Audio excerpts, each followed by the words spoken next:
back to Susan Dawn's Spiritual Connections. Welcome to a brand new Sacred Union Energy Update. We are going to be doing a reading today, but first I want to share some of my own experiences in case it resonates with your journey. You can feel free to go ahead and skip to the reading if you would like. I will have a timestamp for it in the description box. But I really encourage you guys to give this a pause, give this a listen, because it really might resonate with your journey. When I am sharing aspects of my own journey is because I'm walking this journey right along with you guys. And the reason that I am able to channel these messages in such a grounded way is because I have walked through these experiences myself, not just with regards to the Sacred Union Path of Ascension, but with regards to other experiences that I've had in my life that contribute to that. I always say that I am literally walking through this evolution with you, that this channel is the story of my own evolution and how I channel and what I share and in how it resonates for you and your journey is because I'm able to articulate that through my own experiences, channel these energies through my own experiences so that you are able to relate to your own journey in that way. That said, I also always say to trust your own intuition, trust your own guidance, trust your own journey, and allow that to unfold as it is a personal experience for you. Your spirituality is a personal pursuit, it is a personal journey. And so while these experiences might feel collective and be collective, while these shares might be resonant, it'll resonate for you because there is truth underneath it, because there is connection underneath it. It is resonating with you because there is part of your soul that is recognizing it as something that you've experienced or something that is truthful for you. And then you allow yourself to take it and apply it to your own experience and your own journey according to your soul, according to your heart, according to your intuition and inner guidance. So, that being said, I want to just share a little bit of my own experiences and the shift that I've been experiencing over the past several weeks, where I am in the journey. And if it resonates for you, amazing. If it doesn't, that's okay too. It does not, don't give it meaning. If it doesn't resonate for you, maybe it will later. Or maybe that is just where you are on the journey. And we honor all paths up the mountain, right? Everybody has their own path up the mountain. It might look collective, it might look the same for everybody, but it is also a very personal experience. That said, it's very hard for me to articulate where I've been and the experiences that I'm having, because it's energetic and it's not something that can be logical. It's not something that can be fully communicated, but it's my job to try. It is my job to share and try. And so that's what I'm going to do here. This past week especially was a big one for me, and this is where I experienced the biggest shift. I've been going through shifts since March.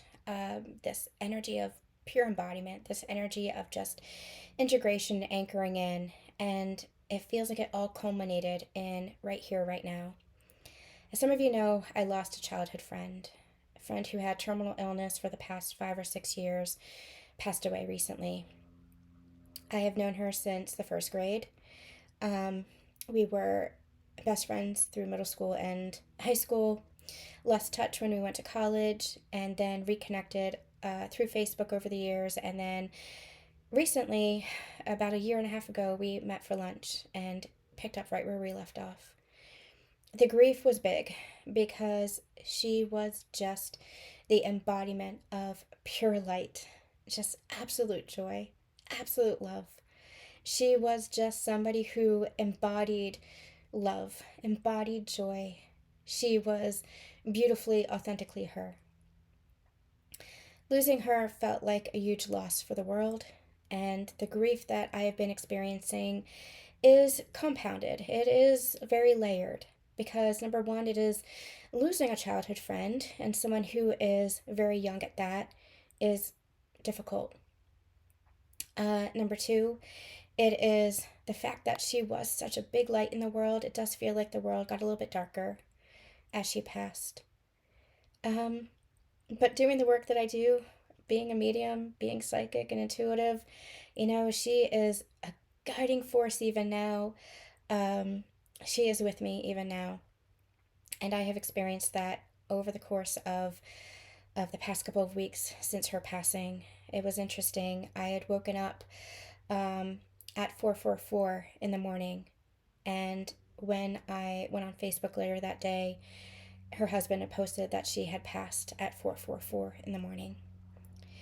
Um, Not a coincidence. Not a coincidence.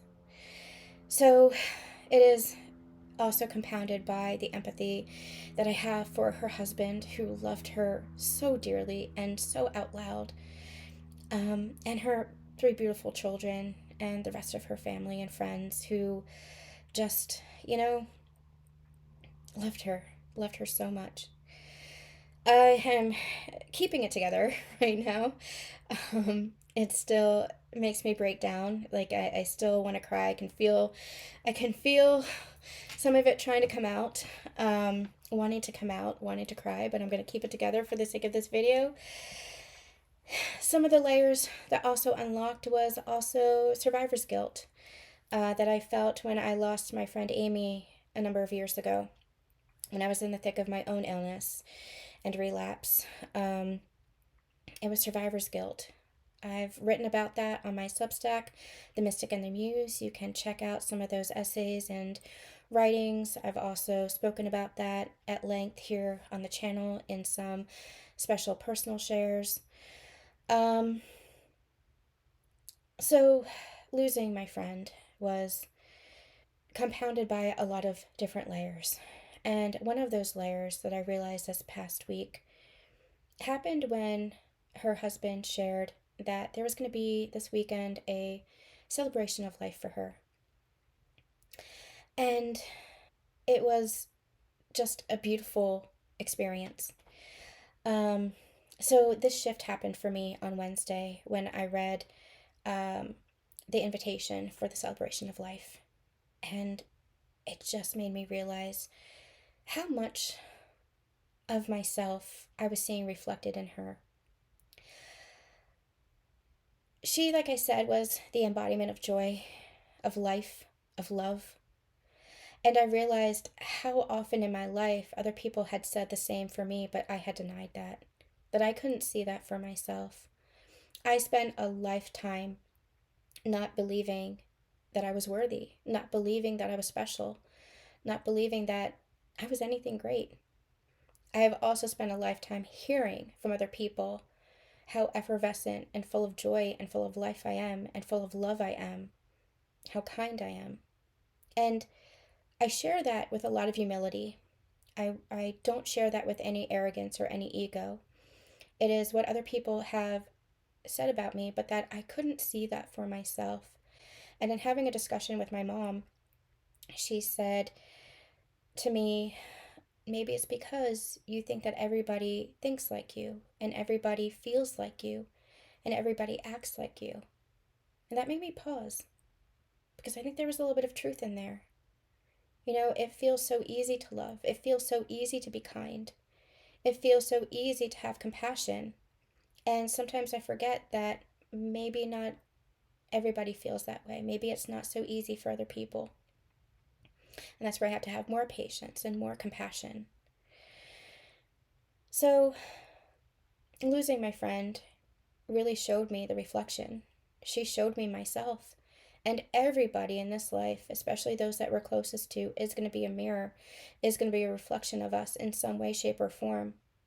And what she was actually showing me was where I had hid myself away, where I had held myself back, where I had held back maybe my love, where I had really lived in the trauma of my experiences and been afraid of the joy, been afraid of life. My counterpart, I always said, really made me feel alive again.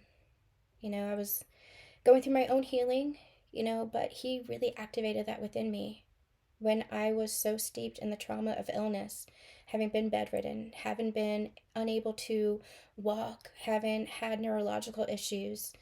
Everything that I experienced, there was a lot of trauma there. And he brought me back to life. He brought me back into the forest, into the woods, into hikes, into nature that I love so much when I had been afraid to venture out into my own backyard. So I'd been afraid. I'd been afraid of something that I love so much. But he brought that back out in me. He brought that adventurous side back out in me. He made me feel alive again. And I contribute my own healing and my own desire for change and growth to that. I've always been somebody who has been deeply internally motivated. But he helped support that. He helped bring that back out in me. And my friend, she just activated the next level of that. Because what I realized is that she lived. She just was the embodiment of love and compassion, and that is what we always talk about, is what Christ consciousness is all about. And we have our spiritual practices, but our spiritual practices are not meant to be done in isolation. For some, it might be meditation on a mountaintop. For most of us, it is about putting it into practice in everyday life. Who are you being? How are you embodying that light, that love, that joy, that compassion, that connection in everyday experiences? And she embodied that. And it made me realize that as much as I have been coming back alive, it's really the experiences that I desire, that my heart desires. Really the living, the grounded spirituality that I want to experience now. Because that's when I feel most alive. When I'm at the metaphysical shop and I'm connecting with people one-on-one through conversation. When I'm out and about in the world at a dinner and we're talking to the neighbors next door. I remember when I was in Carcassonne, France, for my spiritual pilgrimage, my 40th birthday, with my friend who is from England. I just struck up a conversation with the people at the table next to us. And she said, "We're British, we don't do that." And I said, "Well, I'm American, I do." And we connected and had a beautiful conversation with them.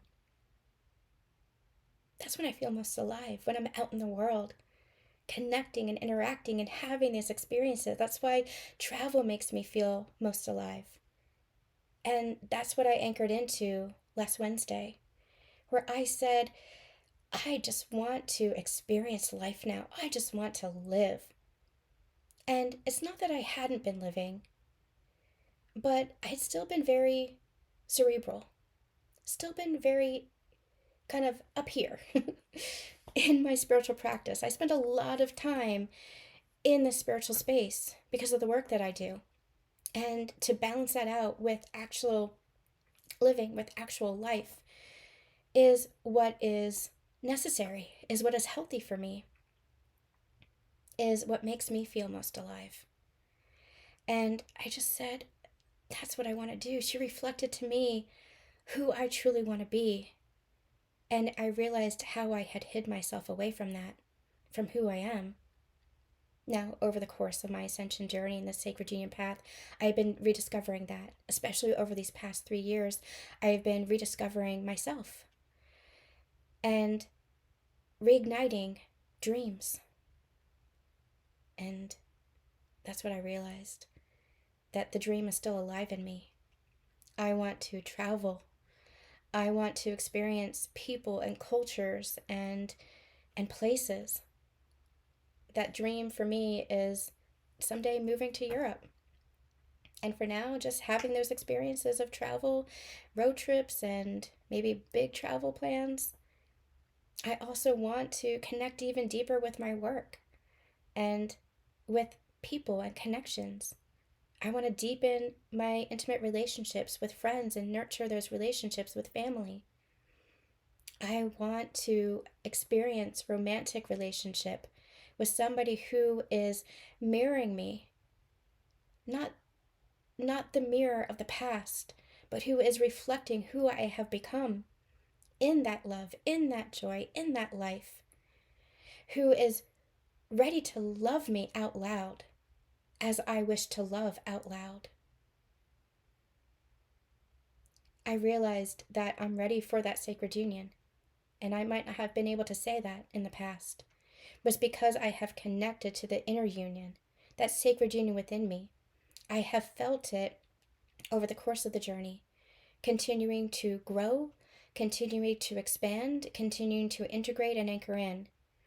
And now that I have experienced that inner union, I am ready to see that reflected outside. And I realize that it's not about holding space anymore. Or at the very least, holding space does not mean holding on. That's where I feel like I have been letting go of the last attachments to the journey, the last attachments to the label. And now there's never really been attachment to the label for me, but I use the labels to differentiate, to understand the journey. We have certain language in which we communicate to be able to communicate, to be able to understand the concepts that we're sharing. But it's a spiritual truth. It's something that we feel inside. We just use these labels and language to be able to express it, to be able to communicate it. And that's where it feels. It feels all anchored in. And so I feel like I have let go of that last like stronghold of the journey. I've released that attachment because I'm not waiting for someday. I'm not waiting for if. I'm not waiting for when.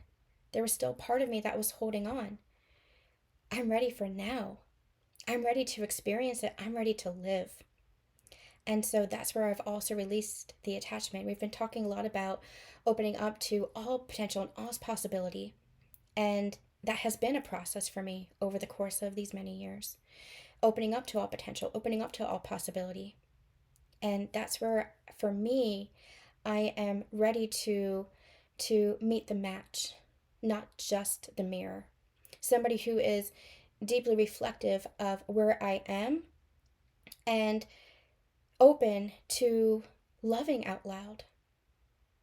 When I see my friend and the relationship that she had with her husband, it just feels so deeply loving and so beautiful. He is so beautifully expressive of his love for her and affectionate and just openly communicative of that love, not denying that.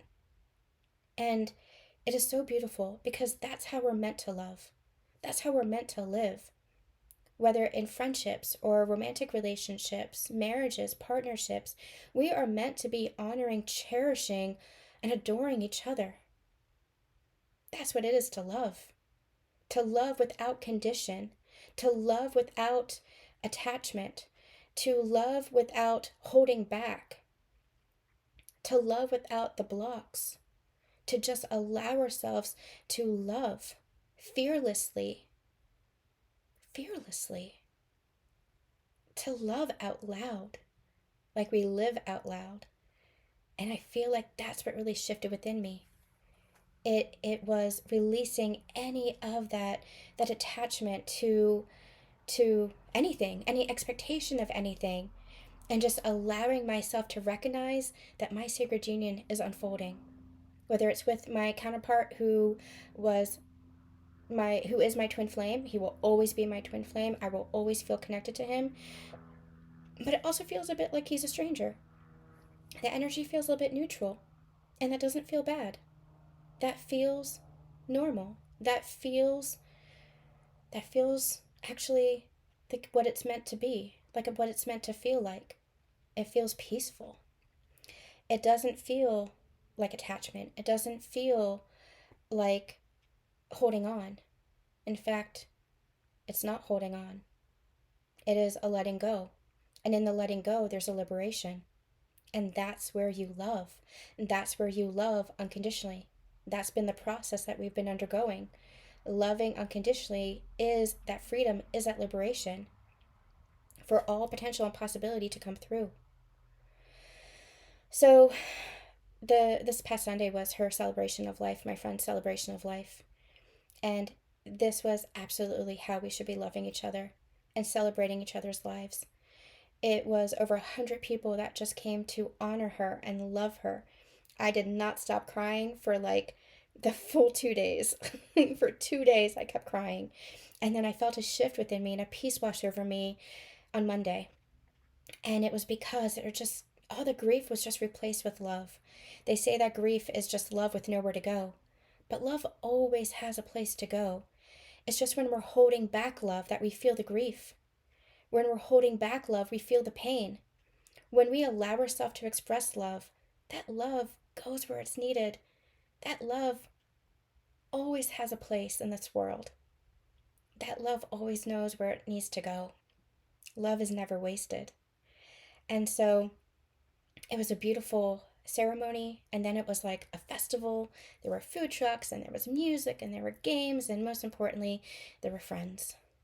It was family. Most importantly, it was a celebration of her life. And the legacy that she leaves behind is her kindness, is her love, is her joy, is her light.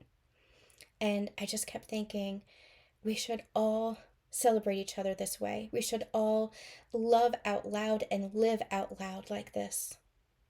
I know it's something that I've always felt. I know it's something that I've always strived for. And now I've just anchored into that. That is where I have just vowed to do more of that, to love even more fearlessly, to love even more expressed. I can see how I've helped to shift people in my own life where, even one of my best friends, she grew up not being able to express love because of the household that she grew up in. Love was not really something that was communicated. It was something that was expressed, but not really communicated. And my family, we're we're Italian. We're always expressive. We're always saying, I love you. And, over the years, the 20 years that I've known her, you know, she's just opened up in expressing that love. Love is meant to be shared. Love is meant to be expressed. Love is meant to be fearless, and it doesn't always have to be expressed in a certain way. That's where you might have your certain love languages, but it does have to be received. It does have to be expressed in a way that it is received, that it is felt. That's where we're meant to love deeply and fearlessly. So her passing really showed me so much about myself, so much about my journey, and I'm seeing so much about my journey shift even now. I've been channeling, this is kind of switching gears just a little bit, but it's all part of the whole. I've been channeling for the past 2 years or so that when we come into sacred union, it's going to feel like the beginning of our journey, just much more conscious. When we begin our sacred union path of ascension, when we're activated with our twin flame or divine counterpart, what happens is we might feel some of that honeymoon energy first. We're like in a sacred bubble, time stops, because it does, because it's just love, and love is a container itself. And so you feel that, but then all of a sudden the unconscious comes to light. You're shining a light. That love is shining a light on the shadows that might still exist within you. That is being called to come to the surface. You can't heal it without first revealing it. It has to be revealed to be healed. And so the unconscious comes up, and so you're triggered. And if you're still unconscious, you might act out of those triggers.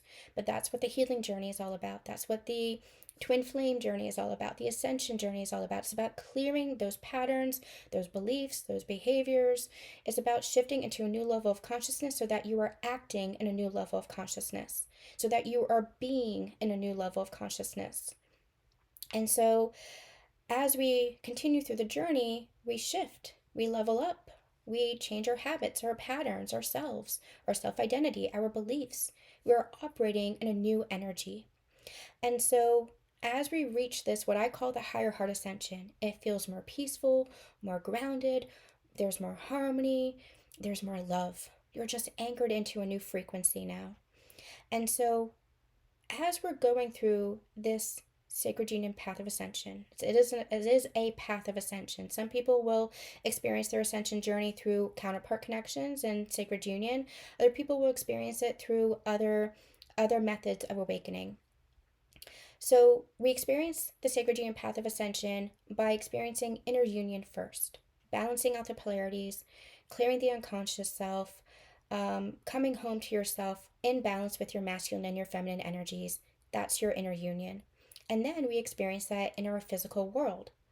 We can experience that in our physical world in business, where maybe business, if you own your own business, I talked about this with somebody once. It is your business might be the masculine container, and what you create within the business is your feminine. I know that I experience a lot within my business. That's healing, that's growth, and that's evolution on the sacred union path. You might experience this with family, with friends, but your counterpart is your ultimate mirror, your ultimate reflection, because your counterpart is you. You're one soul in two bodies, experiencing itself in two different ways, in two different polarities. And then you're coming home to each other because you're coming home to yourself. And so the sacred union is then experienced in the physical. When you're coming into physical union, connecting with your counterpart again, or perhaps meeting a new counterpart, it will feel like the beginning again, where maybe you're more grounded and you're going back to old hobbies that you once did prior to your awakening. For myself, I'm back working within the nonprofit again. It's coming full circle where I am able to hold the container now in a different way of my nonprofit while also having my other businesses. And I feel that I'm experiencing myself as I was then, but in a higher level of consciousness, in a new level of myself. That's what the ascension journey is. You become more of yourself. Yes, you shift. Yes, you grow. Yes, you change, but you're changing anything that wasn't you. You're shifting out of anything that wasn't true to who you authentically are. And so I'm still me, the version of me that existed 5, 10, 15 years ago, but I am more me. You're becoming more of yourself, more connected to yourself, more whole within yourself. So it will feel like you're coming full circle. It will feel like you're back to the journey, but in a higher level of consciousness. And that is where you will reconnect or interact with your counterpart or somebody new in that new level of consciousness. What I'm witnessing is it truly feels like I am back to who I was in 2017, the summer of 2017, when my journey began. But again, in a new energy, because you can't go back to that old version. You clear that past, you clear that energy. Again, you're more conscious, so you are in a higher frequency. So the physical might look parallel, but you are different. You are ascended. So, and in a grounded way, you're not bypassing your human experience. Remember, you are the bridge.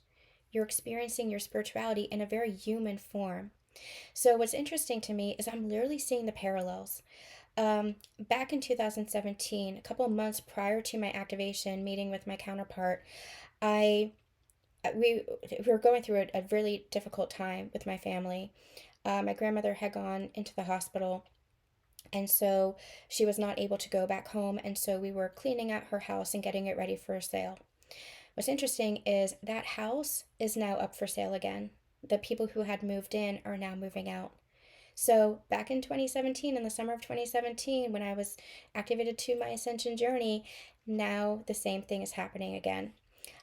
Also, back in 2017, I had manifested a trip to New York to see the musical Anastasia, a musical all about home, longing for identity, family, feeling lost in yourself and discovering your identity and who you are.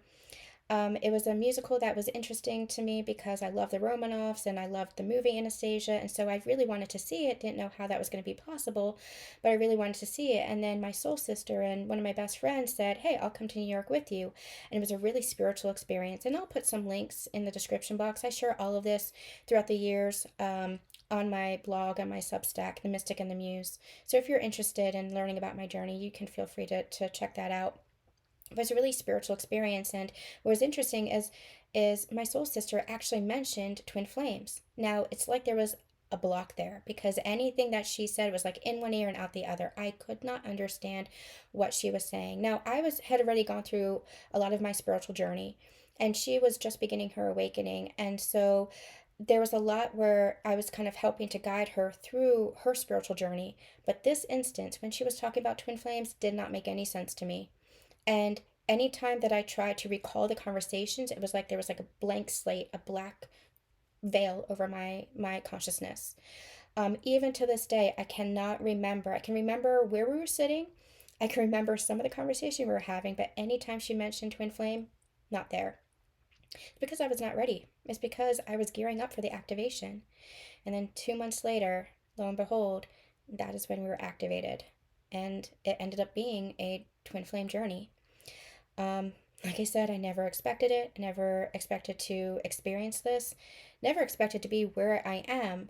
But that is also the blessings of the journey. Just allowing yourself to trust your heart, follow where you're guided, and it will take you to miraculous places. So, what's interesting about that, the parallel to that is back in November, I began listening to the musical Hadestown, and some of you may have heard me gushing about it and going off on it and how incredible it is. I even did a sacred channeling called Wait for Me, Destiny and Devotion, all about how there is a twin flame journey within that musical Hadestown. I'm not going to get into it. I'll put a link in the description box if you want to go deeper. There's also an essay about it on my Substack. So it is a twin flame journey at the heart of it. And what that twin flame journey is literally going into the underworld for love. The love is so great that it's about trust. It's about going into the underworld to follow love. It's all about love. The story of Orpheus and Eurydice, and also Hades and Persephone is a parallel there as well. Also twin flames. So again, check that out. The Sacred Channeling. I'm not going to go deep into that.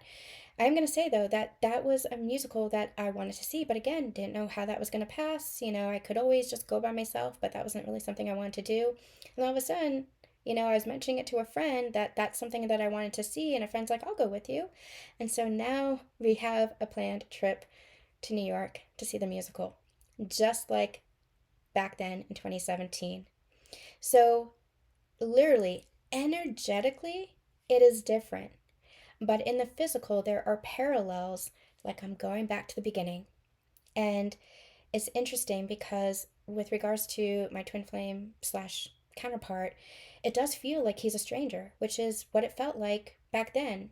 We've known each other since childhood, but we hadn't really connected except through conversation and catching up with each other every couple of months. And then we were activated.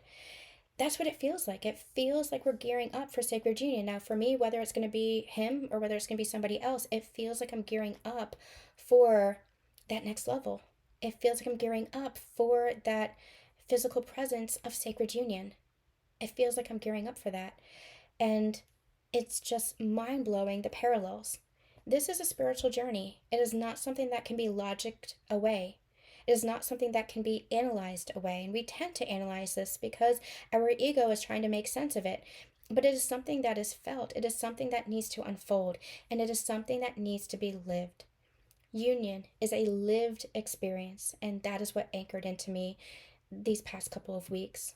And I really have the passing of my friend that was catalyst for that. To recognize that the lived human experience is what I want to experience.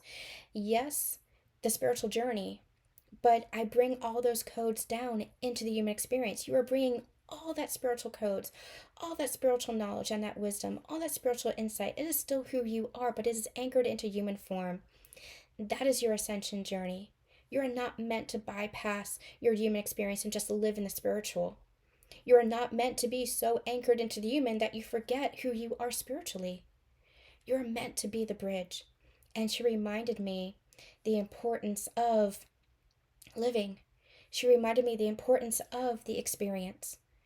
And she reminded me of who I am. And that I don't have to hide myself and all my weirdness and all my goofiness and all my silliness away. I can be who I am at my core, in my soul, in all of my being, in all of my wholeness. And I can live that version of myself. I can live that being. And that is where I can live the frequency of union too. So I hope that I articulated that well.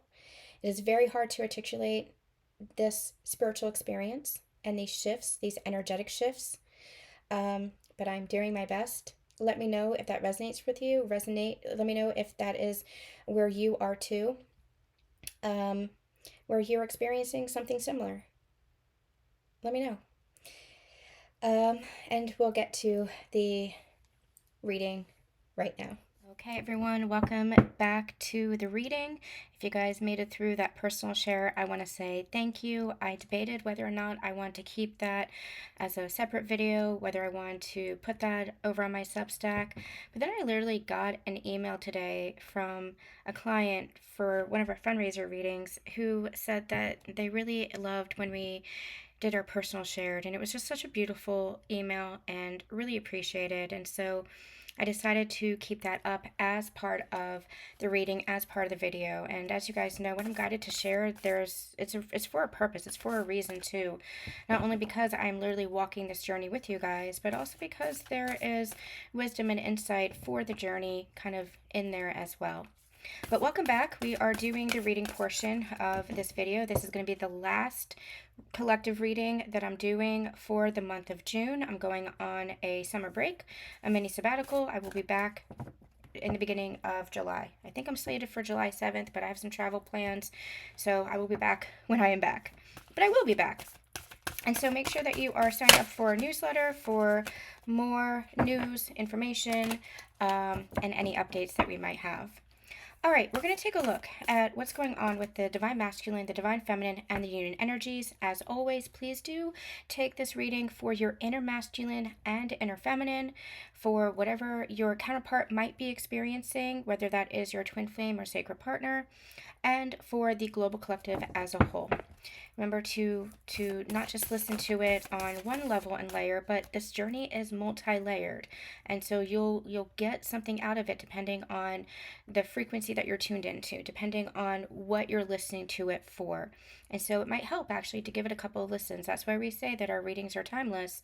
And some of the readings from the past 6 months, even from the past couple of years, come back around because there's a new understanding of yourself, a new understanding of the journey, a new understanding of what it all means.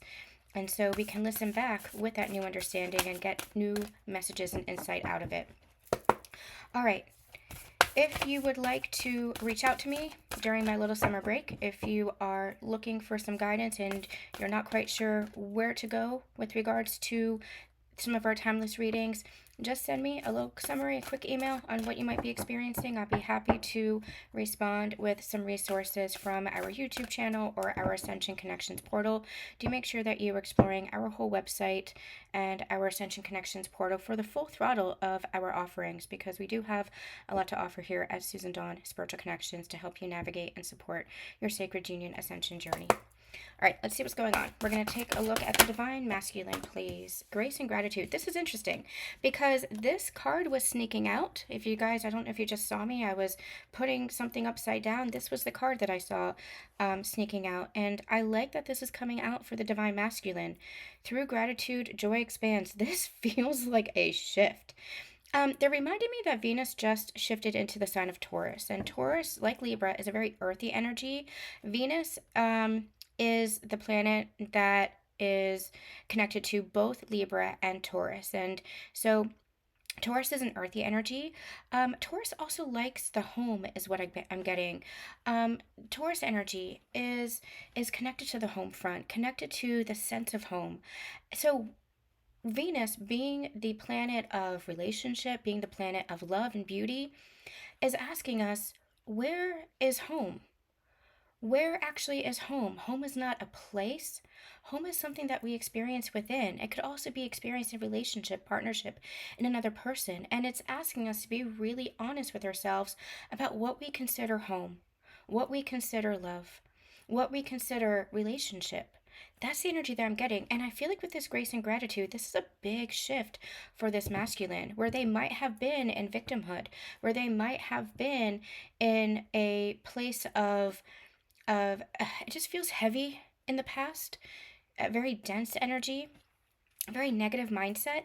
This is a mindset shift. Seeing the blessings versus the burdens. Seeing and celebrating the joys versus being steeped in scarcity and lack. This feels like a big shift for the masculine. This is really nice. We're going to get more for the masculine in a minute. I'm not getting much on that, so let's take a look at the feminine. What's going on for the feminine? What's going on for the feminine? View from above, get the big picture. Yeah. Divine Feminine, I feel like you are experiencing a shift, as I had channeled and talked about in the beginning of our video here. I do feel like you are experiencing a shift within yourself where you are seeing your journey, and you've always seen your journey from the big picture, but having a consciousness shift where you're seeing it in an expanded view. And you're always going to be expanding. You're always going to be growing. You're going to have more of these consciousness shifts where you're seeing it from a different perspective. I always say that we are having a human experience, and so we have to appreciate and respect the human experience. However, we also have to see that there's always an undercurrent of energy. There's always an undercurrent of spiritual truth to it. That the human experience is not just human. This is where we become the bridge. That we have to see that there is an energy that is moving through source energy, universal consciousness that is moving through everything that we experience, that is moving through our lives. And so this is where we see it from a bigger perspective. Yes, we might be experiencing certain circumstances, but when we pull back from the soul's perspective, what is actually being shown to us? If you're having an argument, for example, with a family member or a friend or a coworker or something, if you're having a disagreement or an argument, what is that actually showing you? It's not just the physical circumstances of an argument. You're literally experiencing something for your growth, for the reflection. It's giving you an opportunity to see. When I work with my one-on-one clients in my Unity Code Intensive, this is what we practice. We look at the human experience, but we also want to always pull back and say, okay, but what's the energy here? What is this showing us? These are data points. This is information that is trying to show us something about ourselves. And so we always have to look at the higher picture, the higher perspective, and that is what gives us the tools to navigate the human experience in a different way. When we are just looking at it from a human perspective, we can be operating in the unconscious. And so that's a very limiting perspective. And so when we look at it from the soul's perspective, okay, what is this teaching me on a soul level?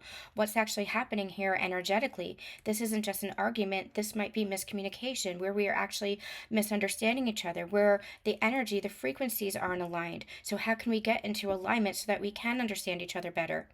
So you have to start looking at it from the energetic perspective, and that changes everything.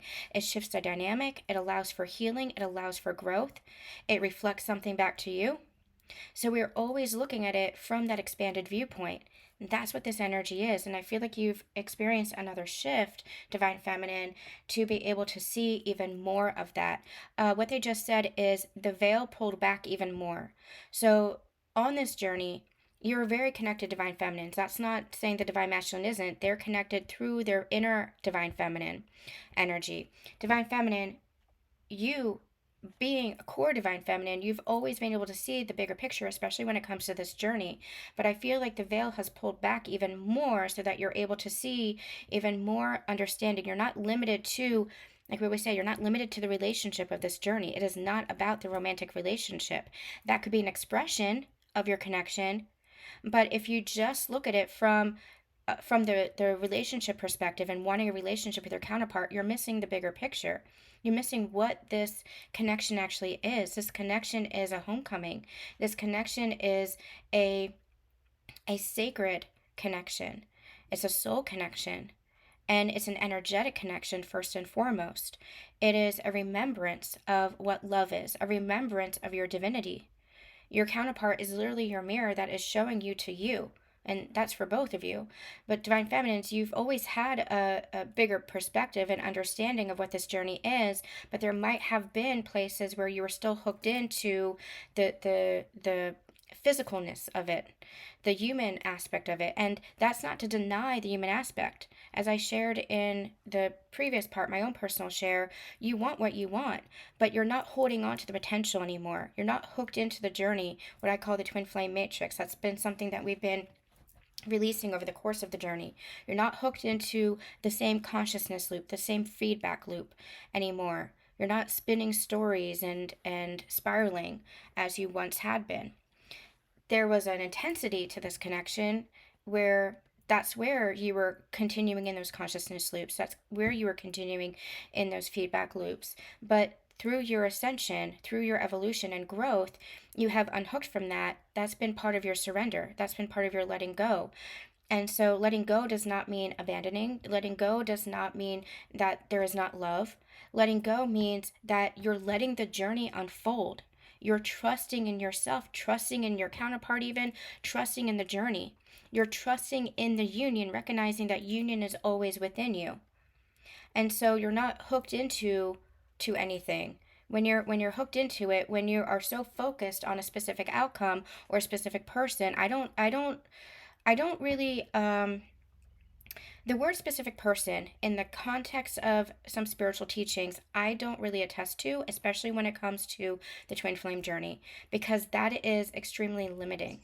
So when we're saying you're a specific person, in certain contexts, it could be like we're talking about your individual counterpart. Sometimes in manifestation, people use the phrase specific person, and I just don't adhere to that because that's truly limiting you. That's where you have to release and allow yourself to trust, and trust in yourself and trust in your soul. That's still a little bit of a consciousness loop. That's still a little bit of a trap within the twin flame matrix. Twin flame is beyond that. That might be more for soulmates or for other relationships, but this twin flame journey, this sacred union path of ascension, is meant to be expansive. And so you're meant to release and not try to manifest. You're meant to trust the unfolding and allow for what is meant for you to be received, what is meant for you to meet you, and not as a potential someday, but as here, as now, in your present moment, because you are meant to be here and now in your present moment. So looking at it from a different perspective, that's where some consciousness shifts are being experienced for you. Yeah, look, bottom of the deck, it says, trust there's a divine plan. And the divine plan doesn't come from outside of you. It literally is part of you. You are not separate from the divine. You're not separate from the universe. You're not separate from God. You are not separate from your counterpart, and you are not separate from your union. And so that's where the shift has to take place, where you're seeing that you're not separate. And so that's where you open up to all potential and possibility. You're not locked into a certain potential with regards to your counterpart. You're not locked into, well, I see his soul and I know the love that's there, and so I'm holding on to him. You allow your counterpart to have his journey as much as you're creating yours. And that might bring you on other paths. For example, we did a workshop that's available in the Higher Heart Academy called the Soulmate Path. Some people might experience soulmate, high level soulmate, or other counterpart connections as part of their journey, as part of their experience. Some people might have their counterpart, their twin flame, as they've known their twin flame, come back in that reflection, in that higher reflection, but that's also where there's a certain level of free will that takes place. So you are meant to live your life. You are meant to enjoy your journey. You are meant to have a journey and not hold yourself back. And so that is, if you listen to the first part of the message, that is something that I've been experiencing and feeling. We've talked about that. That has been coming through before I fully consciously understood it. That have been coming through over the past couple of months.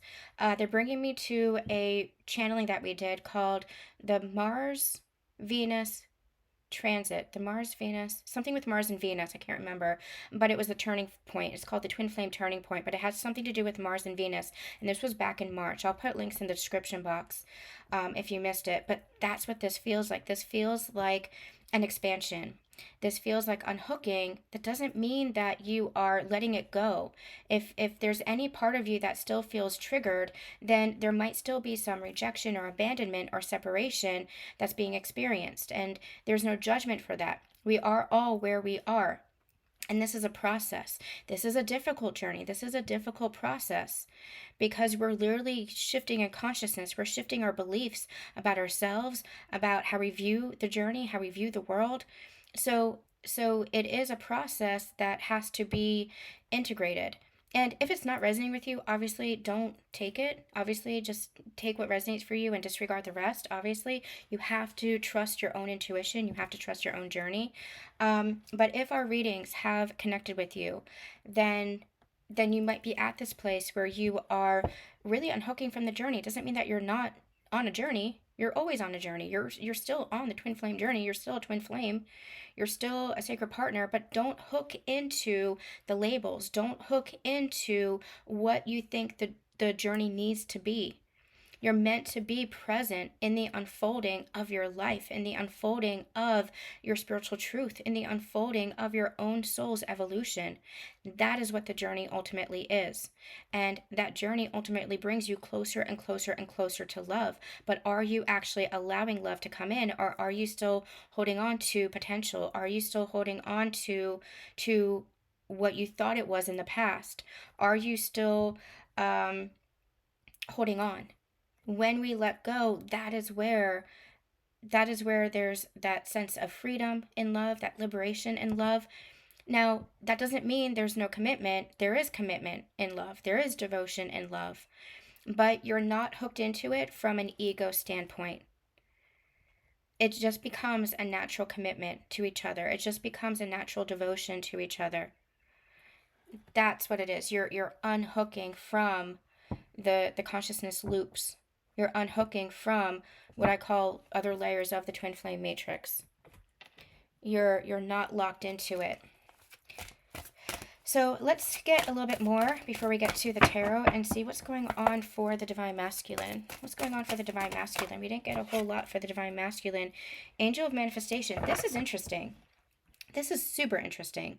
I'm getting more for the feminine in this reading than I am for the masculine, and it might be because you are a little bit detached. Detachment does not mean not connected. Detachment just means trust. It means that you are literally trusting the unfolding, and so you might be divine feminine in a little bit of a space of just, it is what it is. And there's still love there. There's still connection there. You are always connected to your counterpart or twin flame. And you feel it and you know it, but it doesn't feel like it did in the past. It doesn't have that heaviness. Instead, it has peace. And so this is a little bit surprising, to be quite frank. It feels like the masculine is in a place of growing in gratitude, growing in... I'm also getting the energy of forgiveness. So there might be some forgiveness of self or forgiveness of the connection, the journey. You, divine feminine, depends on what you experience with regards to your journey. I feel like they are literally manifesting you. They might be manifesting physically or energetically conversation, connection, communication, meeting with you. I feel like because you are letting go, like they... And that's what happens. I mean, we know that from this journey. What happens is as you let go, not because you're like, oh, I want to let go. I want to let go so that my counterpart can come towards me. That's not letting go. Do you feel the difference in energy? This is a natural occurrence. This is not a forced thing. You cannot manipulate your way through this journey. You cannot logic your way through this journey. That's just going to get you caught up again. This feels like a natural because you are literally letting go. And it is what it is, placing yourself into that energy of surrender, placing yourself in that trust and that unfolding and just creating for your life, for your own joy in life. That's where your counterpart is literally manifesting you. That pressure that makes that runner-chaser dynamic continue, the more that you chase energetically, by manipulating or micromanaging or holding on so tightly, that creates resistance, and that's what creates the runner-chaser dynamic. That's where the masculine runs, because they can feel your energy. This feels like your lightened energy.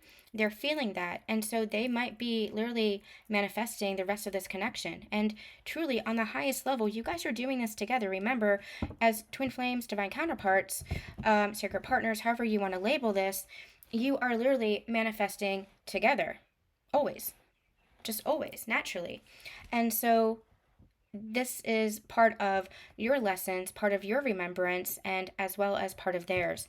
And I feel a very active energy for the masculine. Active as in being the one to take action, being the one to step forward, being the one to communicate, to reach out. I had a couple of clients over the fundraiser reading who it was a very testing the waters kind of energy when it comes to communication, and that's what it feels like. It feels like reaching out. It feels like a very active energy. So that might be where they are literally manifesting you. Now, this could be, take it as it resonates for you. This is a divine masculine, whether that is your twin flame who you were catalyzed with, or whether this is another sacred partner that is preparing to come in to your experience. It is for the purpose of union. So you are manifesting that divine masculine energy to be reflective of you, divine feminine.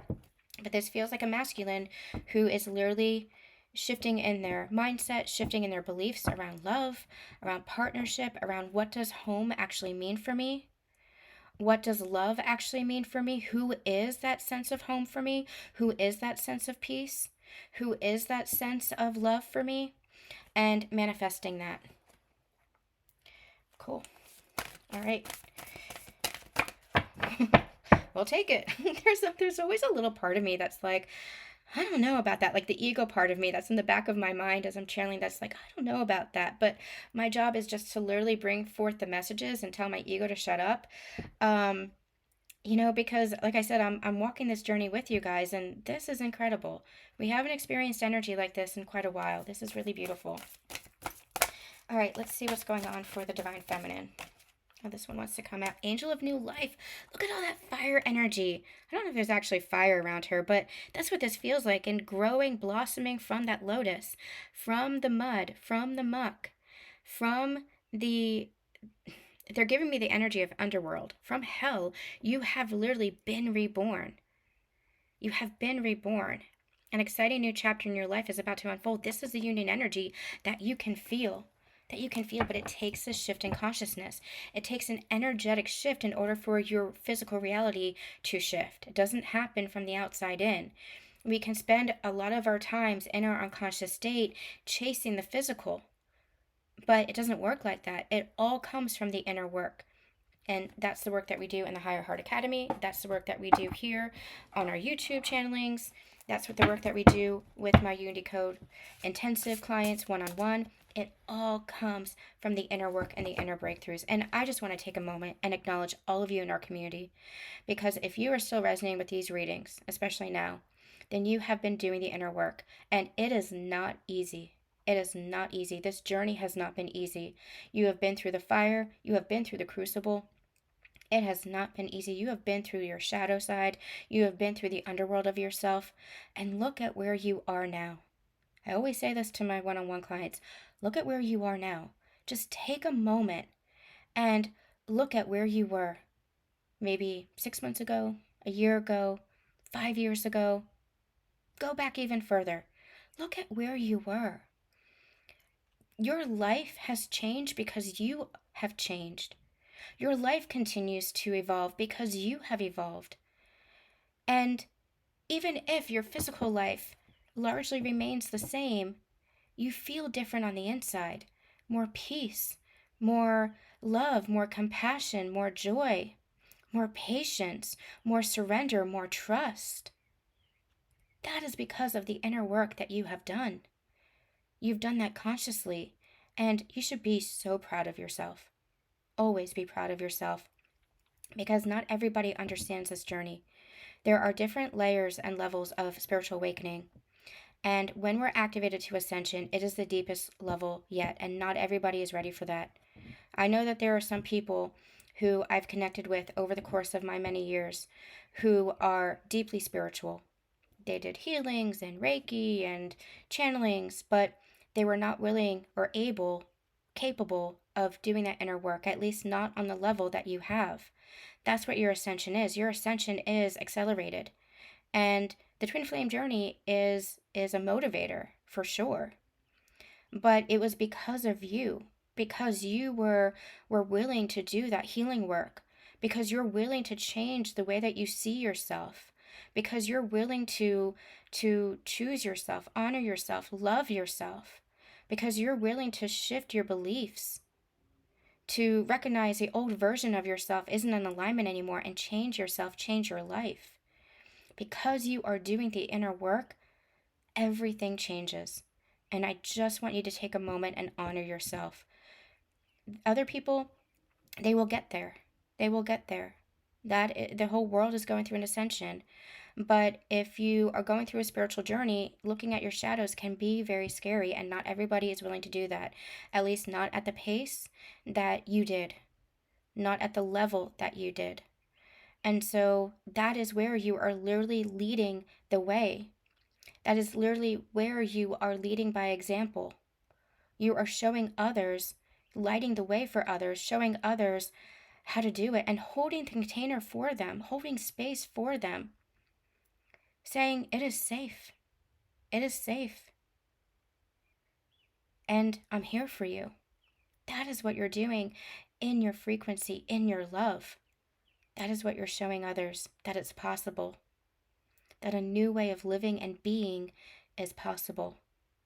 And so I just want you to take a moment and honor yourself for the journey that you've been on. All right, let's see what's going on for the Divine Masculine. What's going on for the Divine Masculine? They just asked me to shuffle more, so we are going to do that. All right, what's going on for the Divine Masculine? Yep, what's going on for the Divine Masculine? Thank you.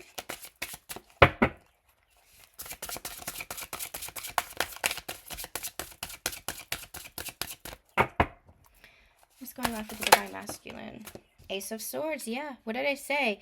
Taking action. That's what this feels like. But the Ace of Swords is forward momentum that is more in the Swords energy is more mental. So this might be feeling like planning, strategizing. It could also be communication. Swords is also communication, but this feels like planning. It feels very like in the mind, not overthinking. I feel like there's some kind of overthinking energy that's been quieting. This feels more like planning, strategizing the next step. That's what this feels like. Aces are also new beginnings, they're saying. And so this is a new beginning in your journey, a new chapter.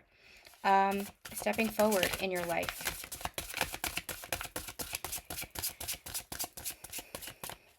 I'm getting an energy for the Divine Masculine that where they might feel pressure is where they're creating their own resistance. When the bow and arrow is pulled back, there's a tension. And when you hold it for so long, you feel the wobble. You feel the doubt. What you're meant to do is let go. You're meant to release. And I feel like this masculine might be holding on to some residual energies of doubt that is creating some resistance. And when I say the word doubt, I mean self-doubt. This feels more like if I do release as a metaphor, if I do take that next step, if I do communicate, there's a little bit of like that fear there, a little bit of that self-doubt. How is this going to turn out? Because it is a new beginning. It is a new start. It is a new cycle, new phase. But there might still be some fear of the old. And that's where they're kind of holding on. Like they know that if they let go, that it's going to launch them into something new with you perhaps. So Divine Feminine I'm speaking to. So if they pull back, they're kind of like in a hanged man kind of energy. If I release it, that means that I'm moving forward. That means that I'm communicating. That means that we're starting something new.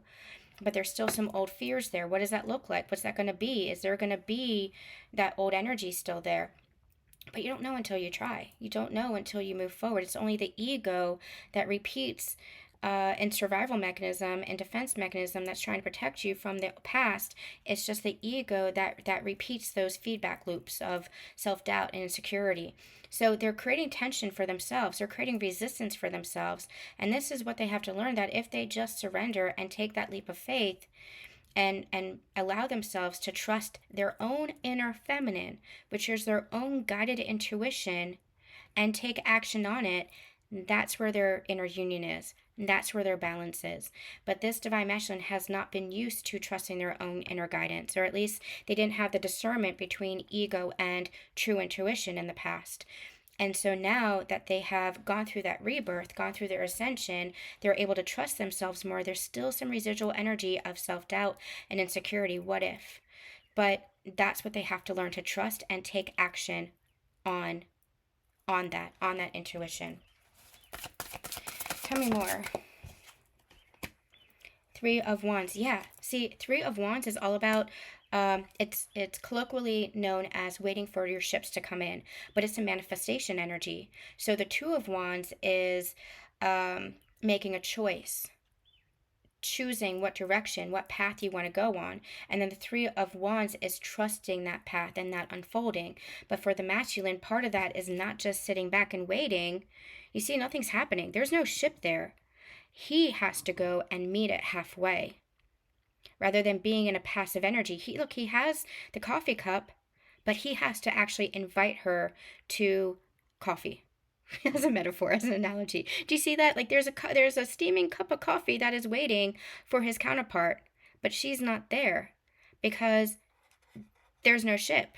There was no invitation. There was no communication. There was no, it's almost like he is waiting for her to take action, but that is the masculine's energy. Now, remember, I always say, take it for your inner masculine as well. So if you are guided, divine feminine, if this is your inner masculine that is guided to reach out, that is guided to communicate, do so. Trust that. But I feel like this is for this masculine who has been in more of a passive energy, holding themselves back in a little bit of doubt, in a little bit of insecurity, creating only continued resistance for themselves. But that's just, you can't hold that tension for long, right? Eventually it's gonna let go. And that's what this feels like. Tell me more for the divine masculine. Tell me more for the divine masculine. Look at how serene that is too. That river there, how serene and how light-coated that is. It feels like there is magic that comes from not being passive in your own life, by taking that action, because again, you're not coming from the ego, you're coming from the balance of your own inner union. That's what this energy feels like. And that's where you manifest from, divine masculine. What else for the divine masculine? Six of Pentacles. Yep.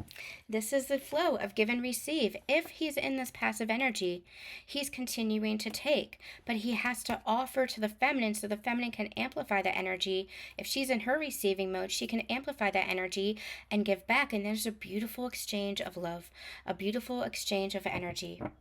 We channeled a reading maybe a year or two ago that it feels like a risk. That leap of faith, that Fool card feels like a risk. But it's only a risk to the ego. It's not a risk to the soul. Because what's actually happened is you are both taking a risk towards each other. You are both willing to let go of the past and anything that is creating that consciousness feedback loop in the past, anything that is still telling the story of the past, to take a leap towards love, to take a leap towards each other. So this Six of Pentacles feels like balance, where it's not one-sided anymore. The Six of Pentacles can sometimes be a one-sided energy, a very selfish energy, where there's like beggars, right? And they're just taking and taking and taking. Well, true balance comes from both giving and receiving, especially in a conscious connection, which is what your union is.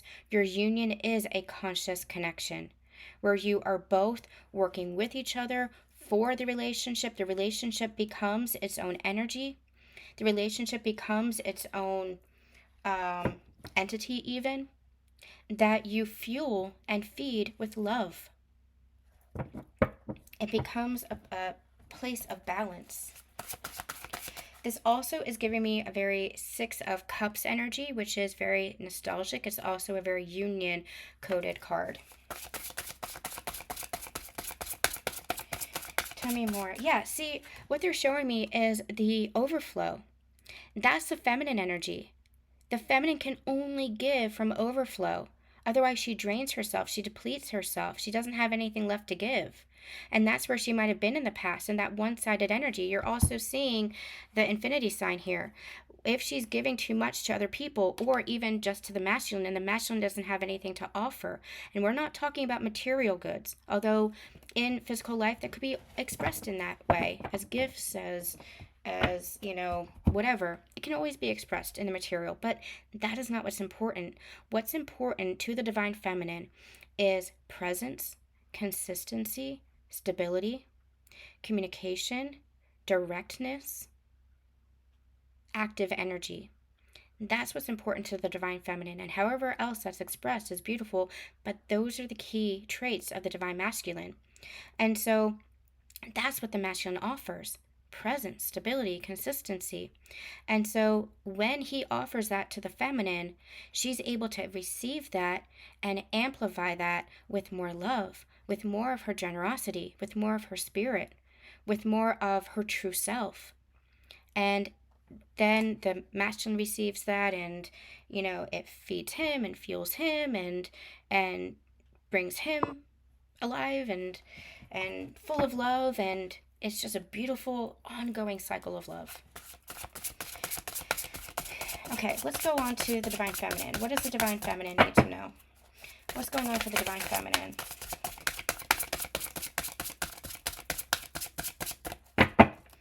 What's going on for the divine feminine? The Eight of Wands. Yeah, you can feel that movement. You can absolutely feel that movement. We also have the Seven of Wands here. Divine feminine, you might be a little bit hesitation when it comes to this movement, especially if it moves too fast. You can go at your own pace is what I'm getting. If this is communication, if this is travel, like traveling towards each other, movement within the connection. It could be actually, for those of you who are at a distance, it could be actually traveling towards each other, physically towards each other, but this is more metaphorical, like traveling, moving towards each other. Thank you. Moving towards each other in connection. If it feels like it's going too fast, you can communicate that and slow it down. Build a foundation first, because there might still be, with the Seven of Wands, some guardedness, with regards to, especially if you had a relationship in the past, some of that past energy. Even if you weren't connected to this counterpart in the past, there might still be some residual energy with regards to this journey. And so you might feel a little bit guarded, and it might bear some hesitation from you, but take it slow. Build a foundation, because that is where union is sustained. It is sustained, it creates longevity when you have a strong foundation, and that is naturally built on trust, and trust takes time. When you are connecting with somebody, it takes time to build intimacy, to build that trust in the physical form, because it shows up in how are you communicating consistently with each other and consciously with each other. How are you showing up? How are you supporting each other? Those all build intimacy and trust, and that is what the foundation is when it comes to sacred partnership. Even if you feel energetically that connection, let it unfold. Build that trust. Build that foundation here. And I'm also getting this energy of allow yourself to regulate your nervous system, divine feminine. Keep expanding, keep working on your nervous system. That could be somatics, breath work, anything that is helpful with regards to the nervous system. You want to keep expanding your capacity. Expanding your capacity and healing the nervous system. Keep regulating the nervous system. Divine feminine. What else do we need to know for the divine feminine?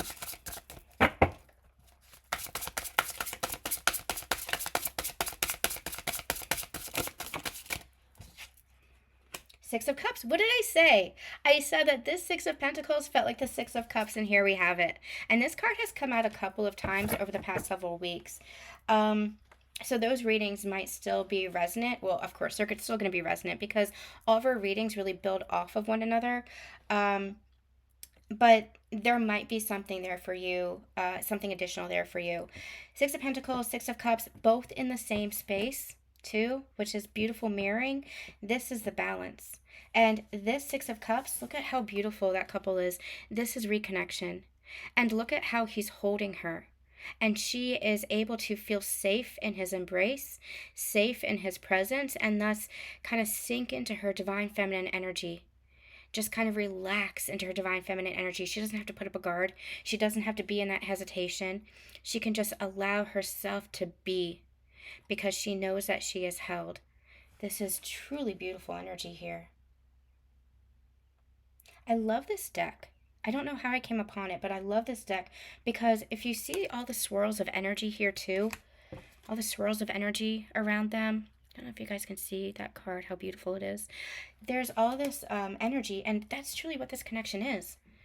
This connection is truly powerful, energetically powerful. This connection we once channeled, and I talk about this in my book, The Unity Code. This connection creates a supernova cosmic effect where you literally create new worlds, new ways of being, new ways of loving, new templates for relationship. You are literally creating a new world through the love because you are clearing out all of the toxic energy of what you thought relationship was, what you thought love was, to understand what love truly is. I had a conversation with my dad the other day because weirdly, my ex from like 20, 30 years ago, no, not that long ago, 20 years ago, I'm not that old, 20 years ago popped up. And it was very strange because there's nothing there, nothing. And my family had known him too. And I said, when I look at that relationship, and that was a long-term relationship, when I look at that relationship, it was love, but it wasn't also. It was a version of love that I thought love was, but it also wasn't. And when I look at the love that I experienced with my counterpart, that was love. It's such a different energy. It's such a different frequency. Through my counterpart, I learned what love truly is. I learned what sacred love truly is. And you might be able to do the same and look back at all your relationships and all your connections and release all the pain and all the heartbreak and all the identifying features of that person. And I think I said this in a reading before, not to compare the two, but just to observe the energy. Put the energetic imprint of each person up in front of you. And you can feel the difference energetically between your divine counterpart and other connections. You can just feel the difference. You know what love is, whether that's a twin flame or a high-level soulmate, sacred partner. You can feel the difference between what those karmic connections or even just karmic soulmate connections, which are beautiful too. Karma gets a bad rap. Karmic connections can be toxic, but they can also be beautiful. They're just here to show us something. They're just here to fulfill contracts and teach us lessons. That relationship, that first relationship that I ever had, which was until my counterpart, the only relationship I ever had, was a karmic soulmate where he brought me out of my shell, showed me how to love myself. But when I look at my counterpart connection, it is a very different energy. My counterpart connection was a homecoming, a true homecoming. And you can just feel the difference in what love actually is, unconditional love actually is. So that's what this energy feels like. It's sacred, and you recognize it as sacred, this connection. On the deck, we do have the Star card and the Six of Wands showing up as well. I just realized I never got in a union card, so let's just pull a card for the union energies. What do we need to know for the union energies, please? What do we need to know for the union? What do we need to know for the union? Okay, well, Gates of Triumph. Success expands in your life, finding sanctuary, opening to your spiritual source, and traveling lightly, simplify your life. Okay, so I feel like that's confirmation of what we've already talked about when it comes to the union energies, when it comes to this sacred union and these divine counterparts. This is the open doorway. What are they singing to me? Love is an open door. the freaking Frozen soundtrack. Frozen, by the way, and Frozen 2 especially, are ascension movies. You cannot convince me otherwise that Frozen 2 is not an ascension movie. Even Twin Flame energy. Even though it might not be romantic, there is twin flame energy in that movie. And I did talk about that once. You can do a search on my YouTube for it. I did talk about that once, I know, in a channeling. But anyway, the gates of triumph this is the open door. This is the open door. All you have to do is make the conscious choice to walk through it and be open to it. And I like that there's this little castle in the clouds. But it's also very grounded. You see the clouds, but you also see the ground. So this is like the bridge here. This is where you are. This connection is not fantasy. You might have thought it was fantasy because it's so unlike anything you ever experienced. And it might have felt safe to just live in the fantasy. But you have to experience your human life too. We can get so caught up in just experiencing it energetically that we forget that we are meant to be living, we are meant to be having a human experience too, and that you are coded for union. I talk about in my book how I have always felt union energy. I never had the words for it, but I have always felt the sacred masculine with me. I have always felt like I was destined for a great love. And this journey has been that great love, that great experience. And now I'm ready to experience it, not just energetically, but also in my physical reality, also in my physical world. That's a human experience. It's not meant to just be in the ethereal. You're meant to have the lived human experience. That is where your union exists too. Just release the expectation for who and what you think that's supposed to look like. Traveling lightly, release the burdens. Release the burdens of the journey. Release the expectations and just trust in the unfolding. Enjoy the unfolding. Enjoy the journey. This is the point of your ascension journey, your sacred union ascension journey, that you have reached, where you have cleared so much of the triggers, so much of the trauma, so much of the old version of yourself, the old patterns, the old beliefs, so much of the unconscious. You have the tools and awareness now. That doesn't mean you're not going to be triggered, but now you have the tools and the awareness to consciously work through it. To say, okay, what is this showing me? And how can I shift?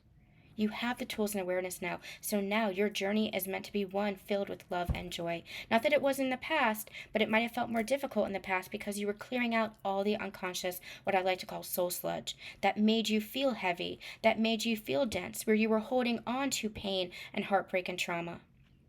And don't judge yourself for that past version of you. You don't know what you don't know. Don't judge yourself and don't judge others for where they might still be.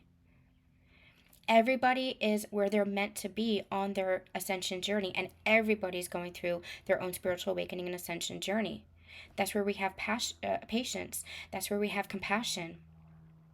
That's where we're able to hold space for others because we've walked that path. And just because you are at another level doesn't mean that you get to act superior or be superior to other people, which I see so much in the spiritual community, and it drives me batty. You are meant to hold the light, be the light, and hold space for others as they are walking through their own evolution, because you have walked through yours. But part of that is, again, being the joy. Be the joy, be the love. Okay, I'm not going to get... let's get another union card. What else do we need to know for the union? What else do we need to know for the union? Anything? Any last message for the union?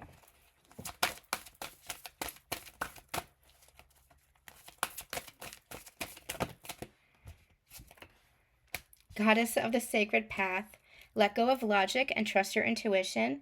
And angel of guidance, a renewed sense of direction and purpose will soon manifest.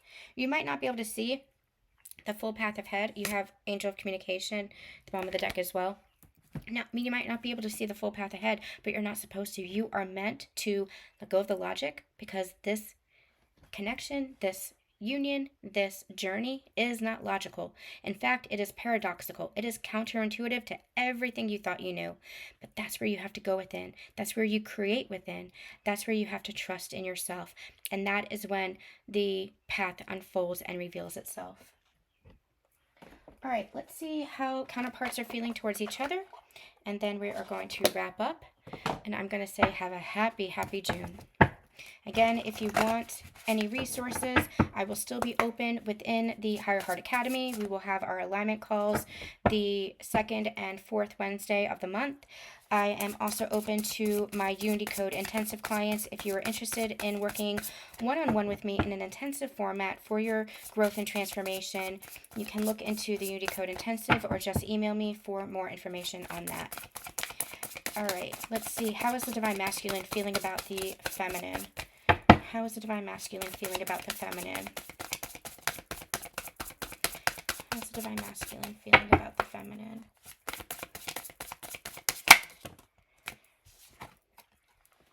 We have strings.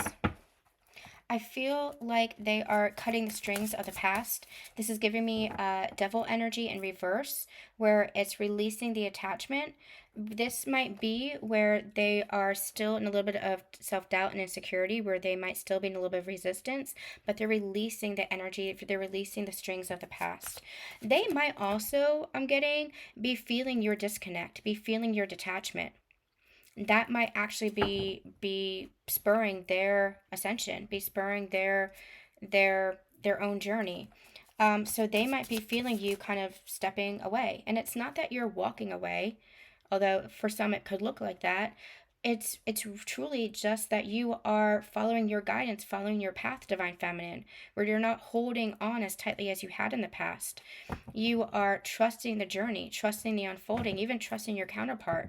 You're not experiencing the connection as you once had, with the weight of the world or the responsibility of your counterpart's journey on your shoulders. You were carrying this connection, Divine Feminine. You're not carrying it anymore. You're able to hold space and hold love, and that's what unconditional love is. Unconditional love is not carrying the weight or the burdens of the journey for another. It's being able to hold space and support in a loving embrace, in a loving space, but not doing it for them. And so they might be feeling your energy in a different way. Anything else? I feel like there's something else for the Divine Masculine. Anything else? How are they feeling about the feminine? How are they feeling about the feminine? How's the Divine Masculine feeling about the feminine?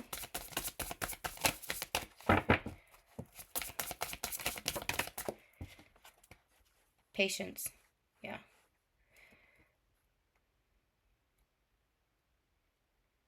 This card is interesting. This patience energy, what I feel is, it doesn't necessarily feel like patience. This feels like that planning energy. This feels like that strategizing energy. It doesn't feel like waiting. It doesn't feel like true hanged man energy, although it could be this. This could be where they're confusing passivity with patience. This feels more like there's a divine timing unlocking here. There's a divine timing to all of this. This feels like getting into alignment. That's what this energy feels like. Interesting. Interesting. Okay, let's see what's going on for the Divine Feminine. How's the Divine Feminine feeling about the masculine? True, I knew that card was going to come out. True love. I thought actually that was going to come out for the masculine because that's the energy that I'm feeling. But Divine Feminine, what this feels like for you, I kind of like that it came out for you, because what this feels like for you is just like your heart is just singing. Your heart is just open. And it's just like, I know I'm aligned with true love. Of course I am.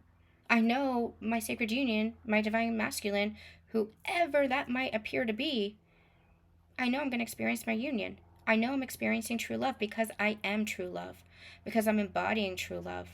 And when you are embodying anything, any belief, your physical world has no choice but to reflect it. That is a law of the universe. Whatever you believe, you perceive. It is just literally a law of the universe. If you believe something about yourself, if you believe you're worthless, the universe will show you that you're worthless, because the universe is literally just reflecting you to you. If you believe that you are loved and loved, the universe is literally going to reflect that back to you. It has no choice. You are part of the universe, one with the universe. There is no separation. And so the more that you embody that union as a living frequency within you, the more you experience that union in your physical world. Beautiful. All right, let's get some guidance. We have, I'm going to use this one. We have a full moon, new moon, full moon coming up. June 11th. I can't remember what it is. Let's just get some guidance and say, what does the masculine need to know right now? And then what does the feminine need to know? What does the masculine need to know right now? Think it through. Yep. This energy of planning. New Moon and Gemini. Is that what this is coming up? That would be interesting. That's what this feels like. This feels like contemplation, planning. But the danger for the masculine is not to overthink.